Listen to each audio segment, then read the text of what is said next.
¿Qué harías si pudieras ver tu propio futuro?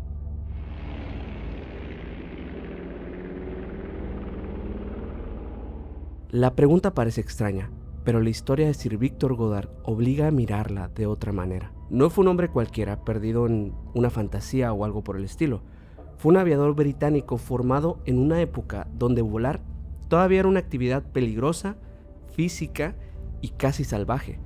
Un hombre que atravesó el primer conflicto mundial, también el segundo, y que pasó buena parte de su vida entre aeródromos, rutas militares, tormentas, accidentes y máquinas que apenas estaban aprendiendo a dominar el cielo. Su historia tiene 3 momentos que al principio parecen separados. Primero que nada, una fotografía militar de 1919 donde aparece un rostro que no debería estar ahí. Y en segunda, un vuelo entre 1934 y 1935 sobre el aeródromo de Drem en Escocia, donde Goddard dijo haber visto una escena que parecía venir varios años en el futuro. Y en tercera, una premonición de 1946, donde otro oficial soñó con su propia muerte en un accidente aéreo que poco después casi se cumplió. Pero antes de llegar a la tormenta hay que empezar con la fotografía. En 1919, poco después del final del primer conflicto mundial, se tomó una imagen de grupo con miembros del escuadrón y personal aéreo británico relacionado con Goddard. Era una fotografía de despedida tomada en un momento en que muchos de esos hombres estaban dejando atrás el conflicto y volviendo a la vida civil. A simple vista, la imagen parece algo normal. Filas de militares, los uniformes, gorras, rostros muy serios como estas fotos antiguas, pero al revisar la fotografía apareció algo muy extraño. Detrás de uno de los hombres de la fila superior se veía una cara adicional, una cara que no parecía tener una gorra, como si alguien se hubiera asomado de último, justo en ese preciso momento. No se veía un cuerpo completo, el rostro no ocupaba un lugar claro dentro del grupo, estaba ahí, pero de una forma atípica. La historia se volvió famosa porque algunos identificaron ese rostro levitante como la cara de Freddie Jackson, un mecánico del escuadrón que habría muerto poco antes en un accidente con una hélice. Según la versión más conocida, Freddie ya había sido enterrado cuando esa fotografía se tomó, pero su rostro apareció detrás de sus compañeros, como si todavía hubiera querido formar parte de esta última imagen del grupo. La conexión con Victor viene de ahí. No era una foto cualquiera, era una imagen ligada a su propio entorno militar, a su escuadrón y a sus años dentro de la aviación. Años después, Goddard la dio a conocer dentro de los episodios extraños que rodearon su vida. Por eso la fotografía quedó unida a su nombre mucho antes de que se hablara del vuelo sobre Drem. Y de hecho, hoy la pueden encontrar como la fotografía del escuadrón Goddard. Y bueno, de momento dejemos esa imagen guardada. 1919, un escuadrón militar, un mecánico fallecido llamado Freddie Jackson, un rostro que aparece donde no debería estar, y Victor Goddard como el nombre que después quedaría ligado a uno de los casos más extraños de un posible viaje en el tiempo. La historia empieza con una cámara antigua, pero años después el misterio dejaría de estar congelado en una fotografía y pasaría al cielo en medio de una tormenta. Pero antes de platicarles la historia del vuelo, me gustaría hablarles un poco de quién era Victor Goddard y por qué es una persona importante. Victor Goddard nació el 6 de febrero de 1897 en Inglaterra. Su nombre completo era Robert Victor Goddard y desde joven entró al mundo militar. En 1910 ingresó a la Marina Real Británica y durante el primer conflicto mundial, en 1915, pasó al Servicio Aéreo Naval Real, cuando la aviación todavía era una frontera peligrosa y experimental. En esos años, los pilotos no volaban como se vuela hoy. No había navegación moderna, no había pantallas digitales, no había sistemas automáticos para corregirlo todo. El piloto dependía completamente de los mapas, de las brújulas, incluso las referencias visuales, de la memoria y por supuesto de tener carácter y la sangre fría. Una nube cerrada podía dejarlo perdido, un cambio de viento podía sacarlo de la ruta, un fallo mecánico podía convertirse en una sentencia. En 1918, cuando se formó oficialmente la Real Fuerza Aérea Británica, Goddard quedó integrado a esta nueva estructura. Después del conflicto, estudió ingeniería en Cambridge, regresó como instructor, comandó unidades aéreas y ocupó algunos puestos de inteligencia. En 1938 fue nombrado subdirector de inteligencia del Ministerio del Aire y durante el segundo conflicto mundial tuvo cargos muy importantes en Europa, Nueva Zelanda, el Pacífico Sur y el sudeste asiático. Y como habrán notado, Goddard venía de esa generación de aviadores que conocían el cielo desde el riesgo. Para él, un aeródromo no era una mancha en el paisaje, era una referencia, un punto de orientación y un lugar que podía significar salvación si el clima se cerraba. Sabía distinguir una instalación activa de una abandonada, también reconocer aviones, reconocer los colores, incluso los hangares y la actividad en tierra y los movimientos, por supuesto, del personal. Esa experiencia es la que vuelve tan extraña la historia de Drem, porque Goddard no dijo haber visto una luz sin forma o alguna sombra. Describió un lugar muy específico, con detalles también específicos, una condición que no correspondía con el momento, no con el momento que estaba volando. Y ahora iremos al episodio central de todo. Esto ocurre entre el invierno de 1934 y las versiones más difundidas de 1935. Goddard volaba sobre Escocia en un Hawker Hart, un biplano rápido para su época, pero todavía era muy vulnerable ante el clima. Era una aeronave de cabina abierta, de esas donde el piloto sentía el viento, la lluvia y el frío directamente en el cuerpo. El lugar clave era la base aérea de Drem, en Escocia. Drem había sido usado durante el primer conflicto mundial, pero después del conflicto perdió actividad. Cuando Goddard lo vio antes del incidente, el lugar tenía el aspecto de una instalación dejada atrás. Los hangares se veían muy descuidados, el terreno estaba invadido por hierba y en algunas versiones se habla incluso de un ganado pastando donde antes había movimiento aéreo. Para Goddard, Drem era un punto muy útil, un lugar muy viejo claro, pero muy reconocible desde el aire, una referencia en tierra, una marca para ubicarse si el clima se complicaba. Lo vio como se ve algo que parece prácticamente del pasado, una base militar que estaba ya apagada, casi absorbida por el campo, pero ese detalle quedó en su memoria. Esa base estaba ahí, pero parecía ya muerta. Y eso sería un punto clave durante el vuelo de regreso. Al día siguiente, durante su viaje de regreso, según las distintas versiones, Goddard volvió a cruzar Escocia en su avión. El vuelo comenzó como una ruta más dentro de su experiencia como aviador. Pero el clima comenzó a cambiar, una tormenta empezó a cerrarse alrededor del avión y en una máquina de cabina eso significaba entrar directamente en el golpe del viento y la lluvia. La visibilidad se redujo, las nubes cubrieron las referencias visuales, el avión comenzó a sacudirse por completo. Goddard intentó subir para ganar seguridad, pero la tormenta lo envolvió con muchísima más fuerza, como si algo invisible intentara atraparlo. En sus propias palabras, llegó a perder el control y descendió miles de pies en medio de la nube. Y esto sin saber si iba a terminar contra las montañas de Escocia o contra las aguas del estuario de Forth. No fue para nada algo tranquilo. Era un piloto tratando de recuperar su avión antes de que el suelo apareciera demasiado cerca. El avión caía, giraba, se desorientaba dentro de aquella tormenta. Goddard luchó con todos los controles hasta que finalmente consiguió estabilizar la aeronave. El avión volvió a responder, pero el peligro no había terminado por completo. Ahora tenía que ubicarse. ¿Dónde estaba? En ese momento pensó en Drem.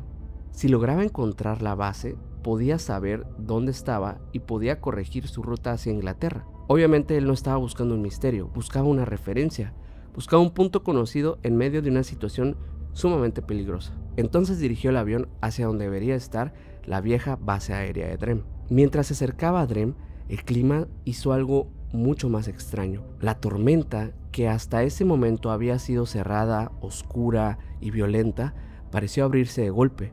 La luz cambió por completo, el tono del cielo también cambió, se volvió en un tono amarillento, marrón, prácticamente lo dice como de forma irreal, como si el avión hubiera pasado de una zona de lluvia a otra atmósfera completamente distinta. No fue simplemente que apareciera un claro. En el relato de Goddard, el cambio se siente como una transición de realidades. Un momento antes estaba dentro del temporal peleando contra la lluvia y la desorientación. Al siguiente, el área debajo de él apareció bañada por una claridad muy extraña, como si el sol iluminara una escena que no pertenecía al mismo instante. Y entonces, en ese momento, fue cuando vio Drem. Pero la base aérea que apareció debajo de su avión no era la misma que había visto previamente abandonada. No eran los campos deteriorados, no eran los hangares descuidados, ni la vieja instalación apagada después del primer conflicto mundial. Era una base completamente viva. Goddard sobrevoló Drem y vio hangares reparados, techos en muy buen estado, un terreno cuidado y actividad en tierra.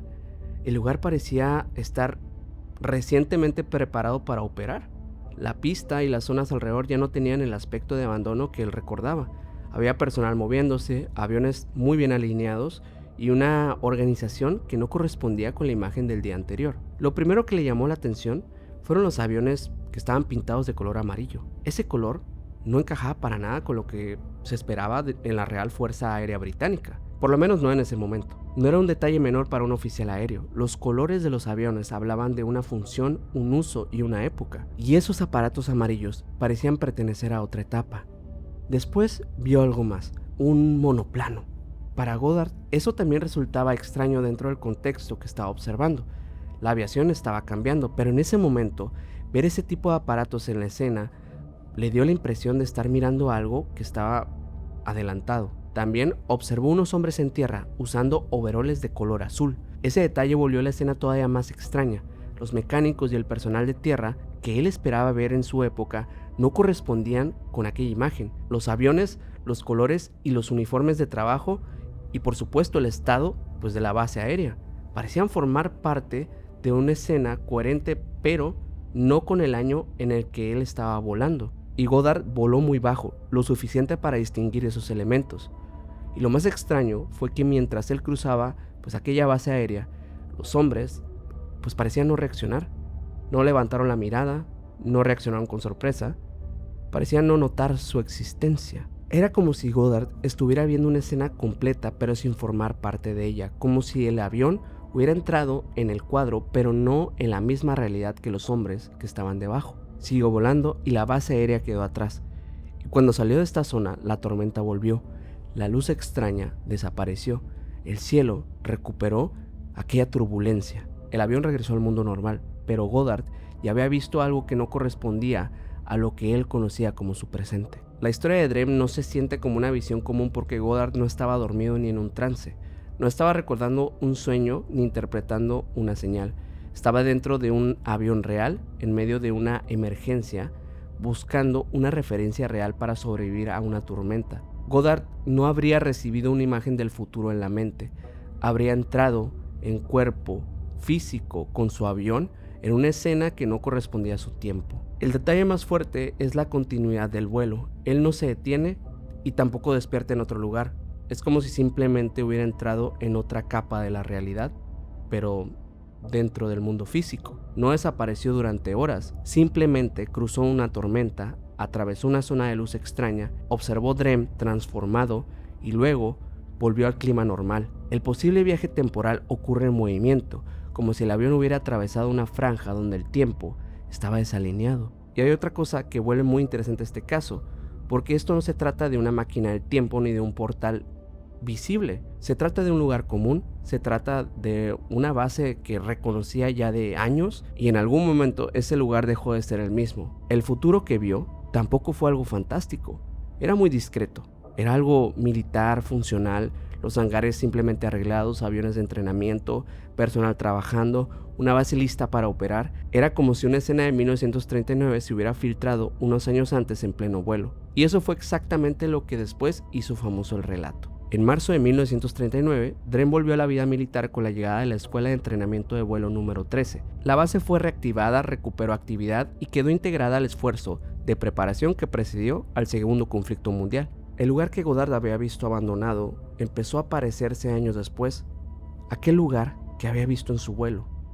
Poco a poco, aquel lugar iba tomando sentido en la realidad y en su tiempo. Los aviones pintados de amarillo empezaron a tener sentido dentro del contexto de la Real Fuerza Aérea Británica. El avance hacia los monoplanos también encajó con la transformación rápida de la aviación en los años 30, y la actividad del personal en tierra ya no parecía una escena imposible, sino una imagen adelantada de lo que Drem sería cuando Europa volvió a prepararse para el segundo conflicto. Cuando Goddard no dijo haber visto un futuro lejano, no habló de ciudades imposibles ni de tecnología de otro siglo, dijo haber visto un futuro muy cercano y prácticamente cotidiano dentro del entorno militar que él vivía. Una base aérea restaurada antes de tiempo. Esa precisión es la que mantiene todo esto con muchísimo sentido. DREAM se convirtió en uno de los relatos clásicos de deslizamiento temporal porque la anomalía no fue algo enorme, fue muy breve, unos segundos, simplemente un momento. El caso de DREAM no fue el único evento extraño como lo dije al inicio,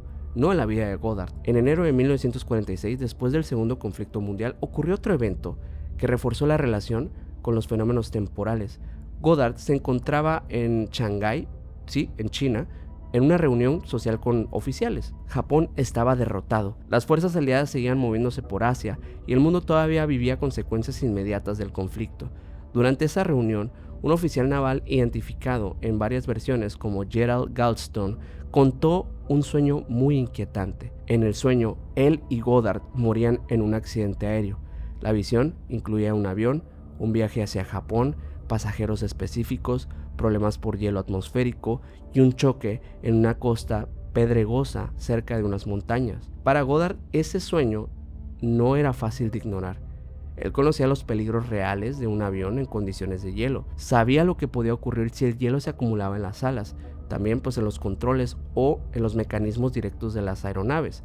Podía afectar la estabilidad, alterar el peso, reducir la sustentación y convertir un vuelo normal en una emergencia. Al principio el vuelo que debía realizar no coincidía del todo con el sueño, pero poco a poco los detalles empezaron a acercarse. Goddard debía viajar hacia Tokio. La aeronave terminó siendo un Douglas Dakota, un transporte militar muy usado en aquella época. Luego se sumaron pasajeros de vuelo y la composición empezó a parecerse más a lo que Gladstone había soñado. La realidad no comenzó a ser idéntica al sueño, se fue acercando y eso hizo que la premonición se sintiera aún más extraña. Es como si el destino estuviera fabricándola. Goddard subió al avión aún sabiendo que alguien había soñado con eso. Y una vez en el aire, él empezó a entrar en la zona exacta del peligro. Durante el trayecto, el Dakota encontró condiciones peligrosas en el hielo atmosférico. El sueño dejó de ser una historia, de estas historias que cuentas tal vez en una reunión.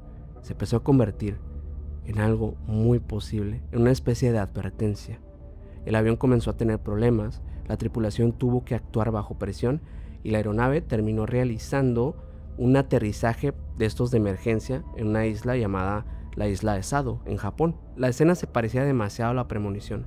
Un avión en problemas, el hielo, una costa pedregosa, montañas cerca y Goddard a bordo. Pero una diferencia crucial. En el sueño, Goddard fallecía. En realidad, pues en aquel momento sobrevivió. Y no solo él, también todos los ocupantes salieron con vida. El episodio fue publicado en 1951 y después inspiró a una película británica llamada La noche en la que salió mi número, estrenada en 1955. Para el público era una historia prácticamente de suspenso sobrenatural, pero para Goddard era otro episodio donde el futuro parecía haber dejado una imagen antes de ocurrir. La premonición de 1946 funciona como una segunda grieta dentro de la vida de Goddard. En DREAM, el futuro aparece como un paisaje. Goddard lo ve con sus propios ojos desde el aire, debajo de su avión, y en Shanghái el futuro aparece como un sueño recibido por otro oficial antes del accidente. Son mecanismos distintos pero se mueven alrededor de la misma idea. El futuro se adelanta.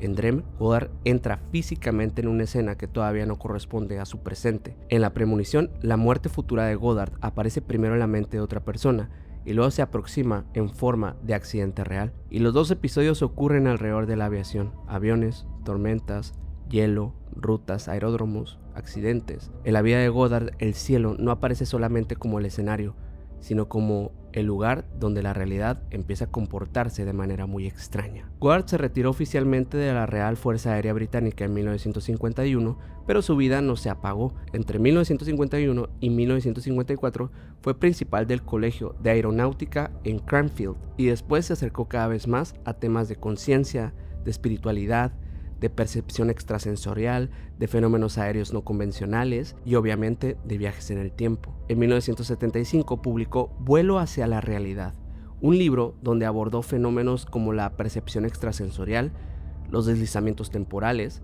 los ovnis y la supervivencia de la conciencia. Para entonces Goddard ya no era solamente un veterano contando anécdotas de guerra, era un hombre tratando de ordenar experiencias que lo habían acompañado durante décadas. Y sí, como lo escucharon ahorita, también se interesó por los ovnis, pero no únicamente como naves extraterrestres en el sentido clásico. Su postura se acercaba a la idea más extraña, que algunos fenómenos podían ser parafísicos, manifestaciones que no eran completamente materiales ni completamente imaginarias, sino algo intermedio, algo capaz de aparecer, desaparecer, reflejar luz, cruzar estados y mostrarse parcialmente. Y si se fijan, esa idea encaja perfectamente con toda su historia. En la vida de Goddard, lo extraño rara vez aparece como algo completo o nítido, aparece por fragmentos, un rostro en una foto, un aeródromo adelantado y un fallecimiento que casi ocurre. Cuando se ordena la vida de Goddard, aparece una estructura muy interesante. En 1919, una fotografía militar muestra un rostro que no debería estar ahí. Entre 1934 y 1935, Goddard ve esta base aérea de Drem como si estuviera adelantado a 1939. En 1946 escucha una premonición donde él muere en un accidente aéreo y horas después sobrevive a ese aterrizaje forzoso. En 1975 publica un libro donde intenta explicar fenómenos de conciencia, del tiempo y de una realidad invisible. Y si lo escucharon bien, no parecen historias sueltas. En todas aparece la misma sensación, presencias fuera de fase. En la fotografía alguien aparece sin ocupar un lugar claro. En Drem, una base aérea antes de tiempo. Y en la premonición, un fallecimiento que se presenta como un sueño. Y luego se acerca una realidad que podría cumplirse por completo. Goddard vivió entre las fronteras, el primer conflicto mundial, el segundo conflicto mundial, los biplanos, los monoplanos, el mundo físico, el mundo paranormal, el pasado militar y el futuro tecnológico. Y quizá en algún momento también cruzó la frontera del tiempo. Ahora les voy a platicar la teoría más extraña de todo este caso, que seguramente no la habían escuchado antes. Vamos a la fotografía de 1919. Ya no se mira igual. Al inicio parecía una historia de fantasmas, un mecánico fallecido, una cámara antigua, un rostro escondido entre sus compañeros, y durante décadas la explicación popular fue que la cara pertenecía a Freddie Jackson, regresando para salir en la foto del escuadrón Goddard. Pero después de conocer el vuelo de Drem y la premonición de 1946, esa imagen adquiere otro peso.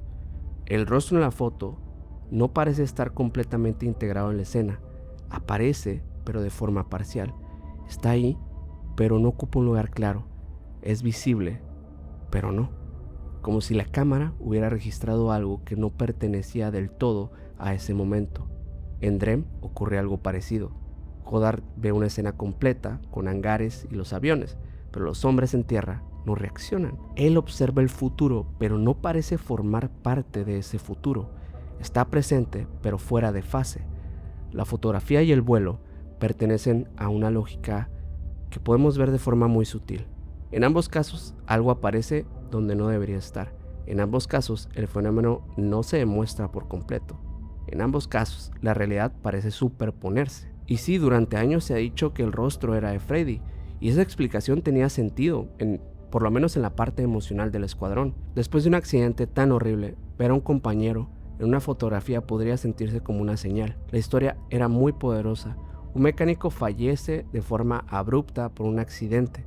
El escuadrón posa y él aparece una última vez con los suyos, como a manera de despedida. Pero quizá el fenómeno es mucho más extraño que un fantasma. Las cámaras antiguas trabajan con exposiciones más lentas, negativos sensibles y procesos donde la luz puede dejar rastros extraños. La explicación racional habla de movimiento, de doble exposición o de error de aquel revelado. Pero dentro de la historia de Goddard, esa fragilidad técnica también tiene otra posibilidad. Una cámara no puede interpretar, tampoco puede decidir si quiere estar ahí, solo recibe la luz y la fija. Si algo fuera de fase cruzó ese instante, aunque fuera por una fracción mínima, la cámara pudo haberlo registrado como una presencia incompleta, no como una persona física como las otras que aparecen en el escuadrón. Sería como una especie de huella. Y la teoría final es esta. La fotografía del escuadrón no tendría que mostrar al fantasma de Freddie Jackson. Podría mostrar un eco temporal, una presencia fuera de fase, una huella registrada por una cámara antigua en un momento donde la luz, el movimiento y el tiempo se mezclaron de una forma que nadie pudo comprender. Si Goddard pudo entrar físicamente en una escena de futuro durante el vuelo, entonces quizá el tiempo ya había empezado a deformarse alrededor de él mucho tiempo antes. La fotografía de 1919 sería la primera pista, Drem sería la confirmación, la premonición de 1946 sería el tercer golpe. 3 momentos distintos pero unidos por la misma idea. El tiempo puede adelantarse, repetirse o imprimirse antes de que sepamos leerlo. En esta lectura el rostro de la foto que aparece no es necesariamente una persona fallecida, pertenece a una interferencia, una presencia desplazada y una huella de alguien o algo que está fuera de su momento. Y si esa huella está conectada a Goddard, entonces la fotografía no sería una imagen fantasmal, sino un documento temporal. La cara fue llamada Freddy porque era más fácil nombrarla así, pero quizá no era Freddy, quizá era el mismo fenómeno que después pondría a Goddard sobre un Drem restaurado, pues mucho antes de tiempo. Quizá era el eco de una realidad futura imprimiéndose en una cámara antigua, y la única persona que pudo haber dejado un rastro de ese viaje en el tiempo fue el mismísimo Victor Goddard.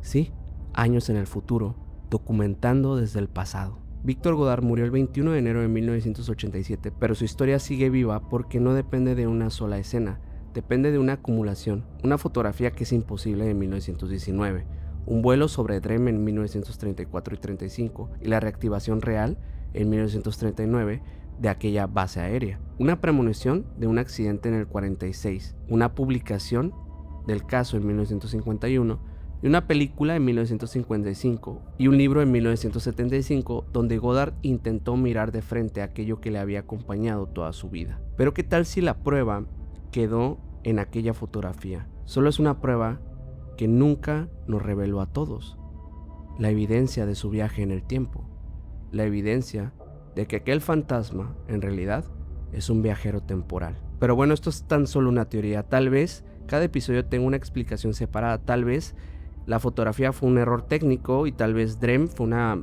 confusión causada por el clima y la memoria, y tal vez la premonición fue una coincidencia pues que fue dramática y que tal vez fue un juego de su amigo. Pero también existe la otra posibilidad, que el tiempo no sea una línea tan firme como la creemos, que ciertos lugares con carga histórica puedan conservar versiones superpuestas de sí mismos, que ciertas tormentas puedan abrir grietas y que ciertos sueños puedan también recibir información de una posibilidad futura, y que una cámara antigua, sin entenderlo, pueda fijar en un negativo algo que todavía no debería existir. Por eso el rostro de la fotografía deja de ser solo una historia de fantasmas. Freddie Jackson deja de ser únicamente Freddie Jackson regresando de su fallecimiento.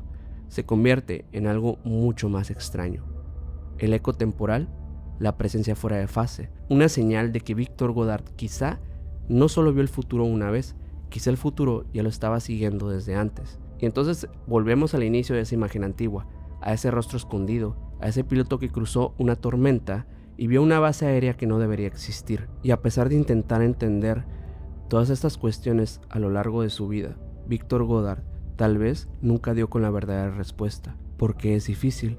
Y con eso yo te pregunto, ¿qué harías si pudieras ver tu propio futuro? Y bueno, con esto hemos llegado al final de este episodio. Te agradezco muchísimo por llegar hasta este punto del video. La verdad es que el caso de Victor Goddard es uno de los casos del misterio que más me gustan, porque es un caso que está, como lo vieron, interconectado entre eventos canónicos de su vida que pues son eventualidades muy extrañas. La verdad es que la historia de este personaje parece indicarnos algo muchísimo más profundo de lo que muchas personas llegan a ver. Pero bueno, espero leer tus comentarios. Te agradezco nuevamente por estar hasta este punto, y si te gustó, te invito a que te suscribas a este canal, que me sigas en mis redes sociales que van a estar apareciendo aquí en pantalla. Y quiero agradecerles, sé que esto para muchos es un proyecto completamente nuevo. Seguramente si estás viendo este video cuando recién va saliendo, tendremos ya algunos episodios arriba, y de verdad te agradezco por todo el apoyo que está recibiendo este canal. Recuerda que también puedes seguir este contenido a través de Spotify, que de verdad es muy importante que también sigan por allá este proyecto. Y bueno, muchísimas gracias, y ahora sí nos despedimos. Yo soy Minor Cordón y nos vemos en un próximo episodio.